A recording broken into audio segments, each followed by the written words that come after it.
This episode is brought to you by Salesforce Quip. With Salesforce Quip, businesses can get back to growth faster and stay productive, collaborative, and connected. Learn more at quip.com. This episode is brought to you by GoDaddy. To help start your business, GoDaddy is offering websites, marketing tools, and guidance all for free. Learn more at GoDaddy.com.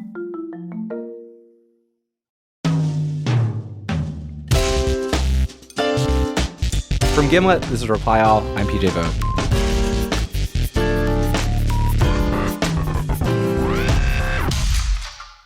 I feel like you could say this most years since America started, but 2020 is not a great year for people who want to believe that our democracy is still operating at 100% functionality. Whether it's Kentucky closing down 95% of their polling places right before the primaries, or Wisconsin refusing to let people mail in ballots during a pandemic, or, Russian interference in the last election, it just feels like elections themselves have become way more broken. And this week, we have a story about an American election where everything went wrong. Outside interference, outright bribery, a runaway populist who nobody seemed able to control. This was an election where the real question was whether, when it was over, people would even still believe in the idea of free elections at all. The election I'm talking about, of course, is the 2019 student body election at Berkeley High School. Berkeley High, as you probably guessed, is this intensely lefty public school in downtown Berkeley.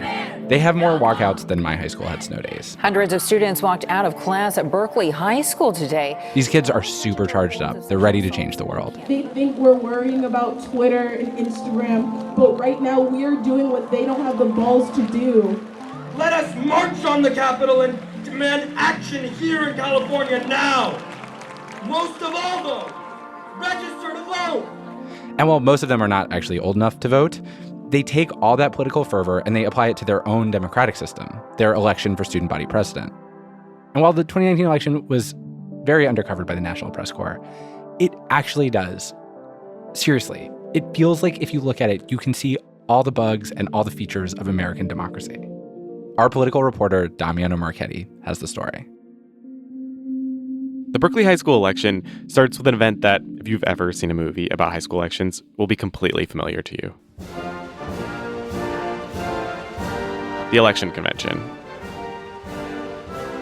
Thank you, candidates, for showing up to the 10th annual election convention. This is a tradition unlike no other here at Berkeley High School. Can you describe the election convention? So it's in our little dark, janky little theater, and where the seats squeak when you sit in them. And basically everyone goes up one by one and does a 1-minute speech, and then they answer a few questions from the audience. That was Rachel Alpar, one of the candidates. She told me that year, 2019, an unprecedented number of students were running for Berkeley High School office, something like 70 candidates. So today you'll be hearing from representatives for class positions as well as for school-wide positions. This is the teacher who oversees student government. His name's Mr. V. And he calls to the stage the student who's in charge of the election. So I'm going to pass